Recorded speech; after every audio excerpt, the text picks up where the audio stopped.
Hello friend, title देख ले basic grammar. अगर आप एक प्राइमरी की स्टूडेंट है, जैसे fifth, fourth, fifth, eight, six, seventh, इस तरह की जो लोअर क्लासेस है इसके स्टूडेंट है, या आपने अभी अभी एडमिशन ली है किसी इंग्लिश लैंग्वेज एकेडमी में और आपको बेसिक से या स्टार्टर से क्या है इंग्लिश सीखनी है, तो ये क्लास आपके लिए है। अगर आपको इन चीज़ों के बारे में पता है, जिस तरह लेटर, सेंटेंस, फ्रेज, सब्जेक्ट, तो फिर तो आप बेशक इस क्लास को, इस वीडियो को स्किप कर ले। अगर आपको नहीं आता तो फिर ये 3-4 मिनट में आप इस तरह सीखेंगे कि फिर इन चीज़ों में आपको कोई मसला। देख ले लेटर। लेटर के दो मानी होंगे। एक वो लेटर जब हम अपने पैगाम को, मैसेज को, पुराने ज़मानों में लोग अपनी मैसेज को लिख देते थे किसी कागज़ पर, फिर किसी को दे देते थे, वो हफ्ता, महीना, कभी कभी साल में वो पहुंचता था, तो उसे लेटर या खत कहा करते थे हम, उसे भी लेटर कहते हैं। लेकिन ग्रामर में हम लेटर किसे कहेंगे? Letters are signs of language to form words. Letter जो है ये साइन है लैंग्वेज के, और ये क्या करते हैं? परफॉर्म करते हैं, बनाते हैं, प्रोड्यूस करते हैं किस चीज को? वर्ड्स को। तो लेटर्स क्या है? हर जबान के अपने अपने लेटर होते हैं, जो अल्फ़ाबेट है ABC Z तक। तो ये हो गई लेटर। लेटर से के बाद क्या है? आ जाता है वर्ड। होप दैट के लेटर की आपको समझ आ गई होगी। एक बात है कि ये सारे समझने के लिए आपको सिरे से समझना होगा। तो अब आते हैं वर्ड की तरफ। वर्ड क्या है? A meaningful group of letters. Meaningful group of letters या meaningful combination of letter। तो लेटर की ऐसी कम्बिनेशन जो एक बामानी लफ्ज़ बनाए, उसे हम क्या लफ्ज़ कहेंगे? यानी इस तरीके से लेटर्स मिल जाए कि उसकी कोई मानी हो, तो उसे हम वर्ड या लफ्ज़ कहेंगे। जिस तरह मार्कर है,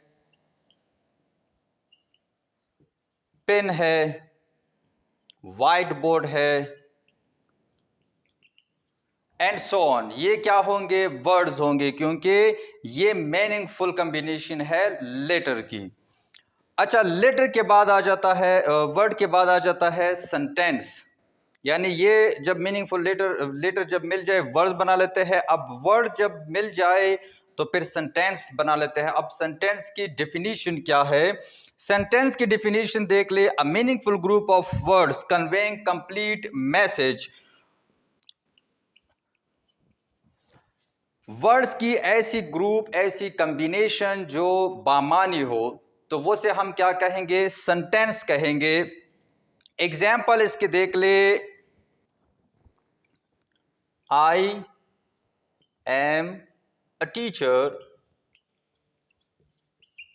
अब ये क्या है? बामानी ग्रुप है जो कंप्लीट मैसेज कन्वे करता है हमें। यानी अगर हम ये कॉम्बिनेशन किसी को बता दे, किसी के सामने ये अल्फाज इस तरह, इस सीक्वेंस से हम बता दे, तो वो समझ जाता है इसकी पूरी मानी को, तो उसे हम क्या कहेंगे? सेंटेंस कहेंगे।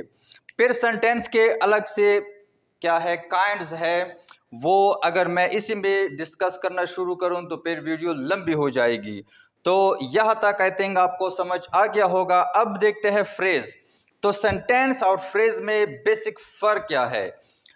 डेफिनेशन इसके हमने क्या की? A group of words which convey या कन्वेइंग कंप्लीट मैसेज, वो से हम सेंटेंस कहेंगे। लेकिन ये क्या कहता है? Phrase a meaningful group of words which doesn't convey complete message. अब दोनों ये सेंटेंस और फ्रेज दोनों क्या है? मीनिंगफुल ग्रुप है, लेकिन ये फ्रेज जो है इससे हमें कंप्लीट मैसेज समझ में नहीं आएगा। किस तरह? एग्जाम्पल देख ले।